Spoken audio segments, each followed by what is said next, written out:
Today our group would like to present about Chapter 10 Combustion System, about industrial furnace.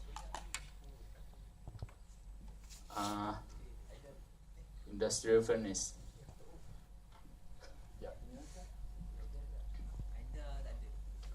Okay, firstly, I would like to tell about the basic component of industrial furnace.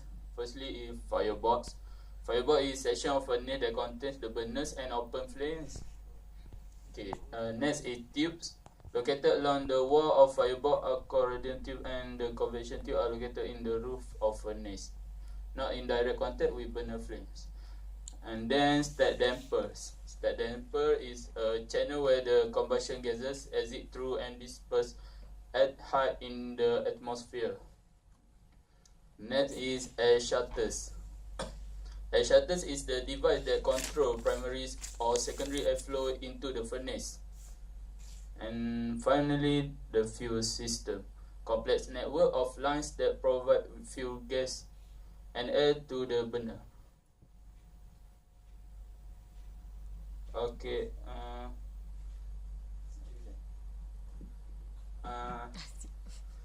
Next is industrial furnace is classified by several features, which is the firstly type of draft, which is divided into natural or induced. The next is number of firebox, 1 or 2, number of passes, and the shape, which is box and cylindrical.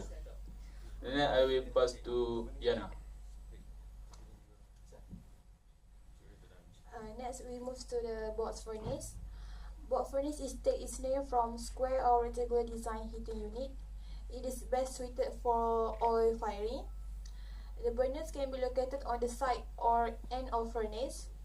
It is used roof, walls, and floors to reflect heat back into the firebox. And tube may be arranged in helical or separating layout. It also can use inlet and outlet air to control draft. Induced force, natural, and ballast draft box furnace design are used in this industry.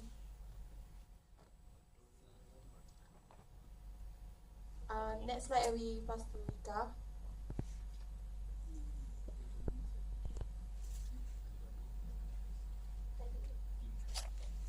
Okay, general operating principle. Fuel flows into the burner and is burned with air provided from air blower. The flame heat up the tube, which in turn heat up the fluid inside in the first part of furnace, known as radiant section of firebox.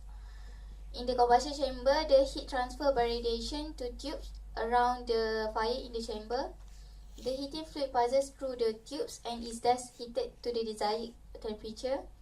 After flue gas leave the firebox, most furnace design include convection section where more heat is recovered before venting to the atmosphere through flue gas stack.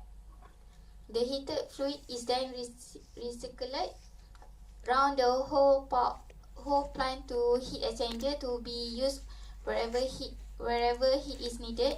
However, nowadays box furnace, especially by heating to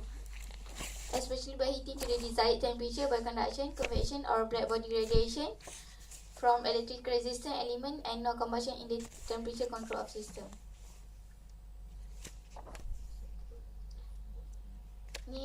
This is the sample of firebox furnace.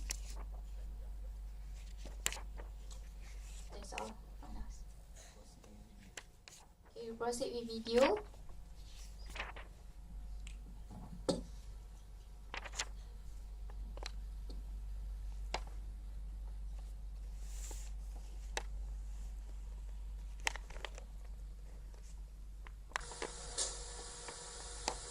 Hello, I'm Larry Jones, president of Lucifer Furnaces. We've been manufacturing high-temperature industrial heat treat furnaces and ovens for over 60 years, offering the widest selection of models, chamber sizes, and temperature ranges. Today, we want to talk about one of our heavy-duty box furnaces. This is from our 5000 series line of models. These furnaces are ruggedly constructed, heavy-duty, designed with high power ratings for production heat treating, processing heavy loads. The this particular model as a reference is 54 inches high, 24 inches wide, 36 inches in length. We construct our models with 2x2, 3x3, quarter-inch, 3/8 inch angle iron frame, lined with a 10 and 12 gauge sheet metal. The front face plates are quarter-inch, 3/8 half-inch thick plate. These are heavy-duty models. The inside of the furnace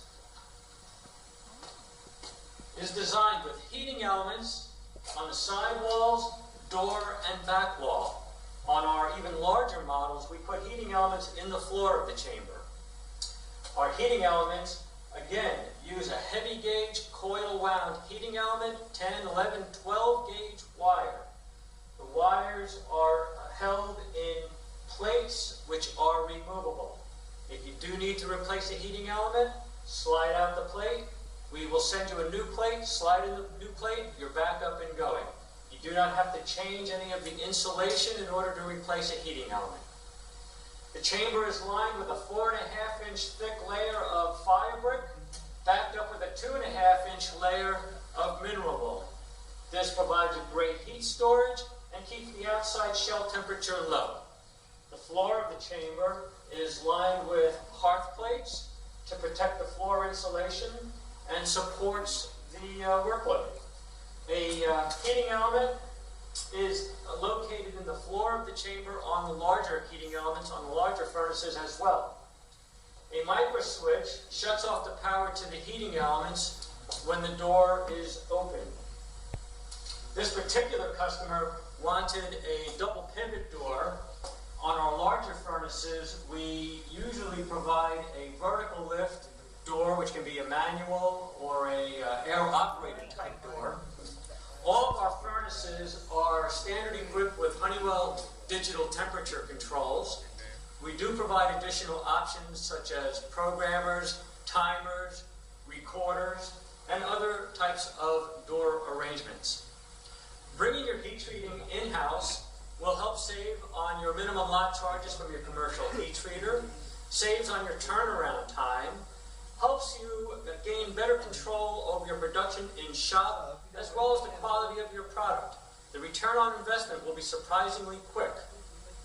If you have any other additional questions or any questions on our furnaces or wish to discuss any of these or other furnaces in more detail, please feel free to call us directly, or you can check us out online at luciferfurnaces.com. Thank you.